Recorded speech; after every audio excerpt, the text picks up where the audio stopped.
एक बार फिर से आपका स्वागत है। ब्रेक के बाद हमारे इस खास पेशकश में दिल्ली मॉडल हाई स्कूल से प्रिंसिपल दीपक कुमार सिंह हमारे साथ जुड़े हुए हैं और हम बातों का सिलसिला आगे बढ़ाते हैं। और बच्चों से पढ़ाई लिखाई की रिलेटेड तो बातें चलती रहेंगी, लेकिन सर आपसे हम जानना चाहेंगे कि जिस तरह से कोरोना महामारी जारी है, जिस तरह से आंकड़े लगातार बढ़ते जा रहे हैं, बच्चों को कितना खासकर सतर्क रहने की ज़रूरत है? जी हाँ, बच्चे को बहुत सतर्क रहने की ज़रूरत है।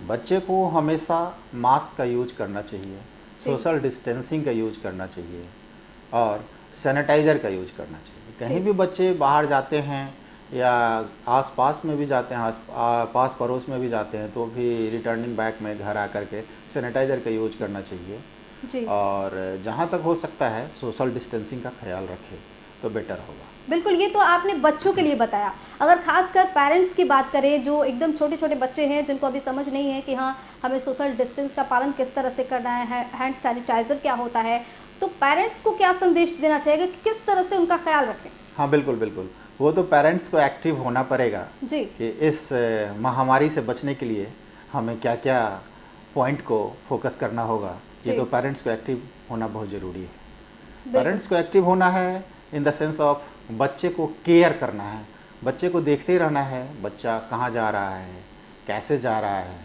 क्या यूज कर रहा है, कोई वस्तु टच तो नहीं कर रहा है जी। ये सब तरीके से पेरेंट्स को बहुत ज़्यादा केयर करना पड़ेगा ताकि बच्चे कहीं भी बिना बताए नहीं जाए।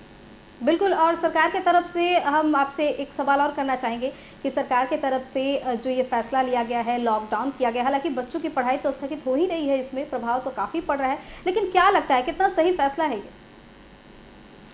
लॉकडाउन तो फैसला है, सही फैसला है, पॉजिटिव फैसला है जी।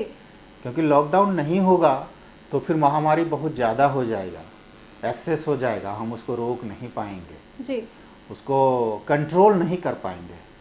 कंट्रोल करने के लिए जो गवर्नमेंट ने फैसला लिया है लॉकडाउन करके सारे पेरेंट्स, सारे पब्लिक घर में ही रहें तो वो ज़्यादा बेटर है।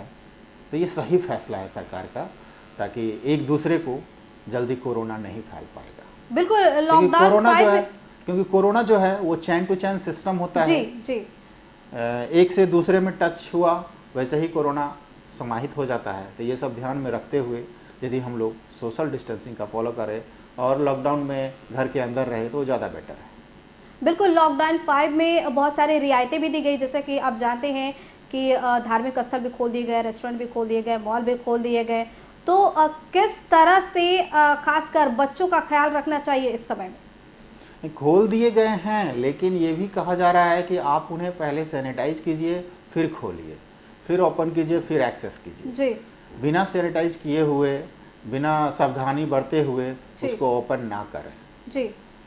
ये भी कहा गया है जी। और जैसा कि आज के न्यूज़ में आया है, स्कूल भी बहुत जल्दी खुलने वाला है 1 जुलाई से, और 2 सेशन में स्कूल खुलेगा जी। प्रथम पाली 7 से 12 और 12 से 4 द्वितीय पाली जी। इसमें सोशल डिस्टेंसिंग का ख्याल रखा जाएगा।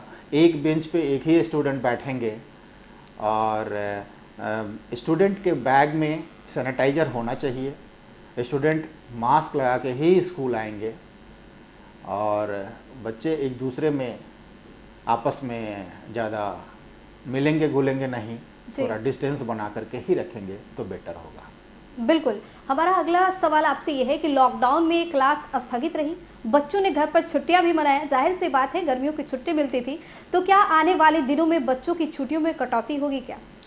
वो डिपेंड करता है टेम्परेचर पे जी। यदि हाई टेम्परेचर रहता है तो जो छोटे क्लास के बच्चे हैं लाइक नर्सरी टू 5th उन्हें छुट्टी देना चाहिए जी। और 6 to 12th छुट्टी नहीं देना चाहिए जी। क्योंकि 6 to 12th सस्टेन कर सकता है, वो फेस कर सकता है, दे कैन एबल टू। तो ओवरऑल हम ये कहना चाहेंगे जो 6, 7, 8, 9, 10th, 11, 12th है उसकी क्लास चलनी चाहिए, और नर्सरी टू 5th तक का क्लास एज पर टेम्परेचर नहीं चलना चाहिए। मतलब टेम्परेचर के अनुसार डिसाइड उसके अकॉर्डिंगली डिसाइड करना चाहिए। बिल्कुल। हमारा अगला सवाल सर आपसे ये है कि आपके विद्यालय में अभी नामांकन की क्या प्रक्रिया है? जी, नामांकन की प्रक्रिया है, अब तो ऑफलाइन भी स्टार्ट हो गया है, बट पहले और अभी तक भी ऑनलाइन एडमिशन स्टार्ट था।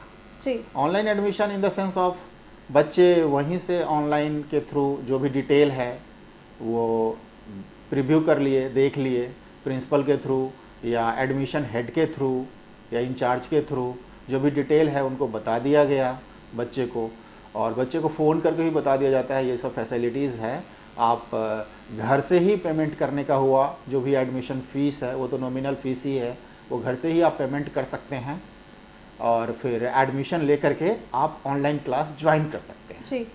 अभी हम लोगों ने यही फैसिलिटी दिया है।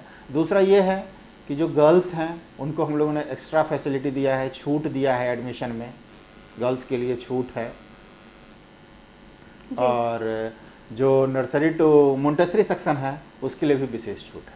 जी बिल्कुल। और आपसे हम एक सवाल यहाँ पे और करना चाहेंगे कि आपका विद्यालय है, आप प्रिंसिपल है, तो जाहिर सी बात है कि आपने बच्चों को कभी स्ट्रेस में रहते हुए भी देखा होगा, तो वो स्ट्रेस से फ्री करने के लिए, उनको तनाव मुक्त करने के लिए क्या कुछ करते हैं आप लोग? बिल्कुल, इन जनरल क्लास में अभी जैसे लॉकडाउन है जी। उसके पहले जो हम लोग करते थे, जब बहुत ज़्यादा स्ट्रेस रहता है, बहुत ज़्यादा प्रेशर रहता है जी। तो फिर हम लोग गेम का फैसिलिटी देते हैं, इंडोर गेम, आउटडोर गेम, और गेम का यूज करके बच्चों को स्ट्रेस फ्री करते हैं, स्ट्रेस को रिलीज करते हैं। जी। और यदि गेम खेलने की इच्छा नहीं है तो फिर बच्चों को क्लास में ही कुछ हम लोग ऐसा टॉपिक पे डिस्कस करवाते हैं, डिबेट करवाते हैं, ताकि बच्चे का जो माइंड है वो स्ट्रेस फ्री रहे, स्ट्रेस रिलीज करे। बिल्कुल।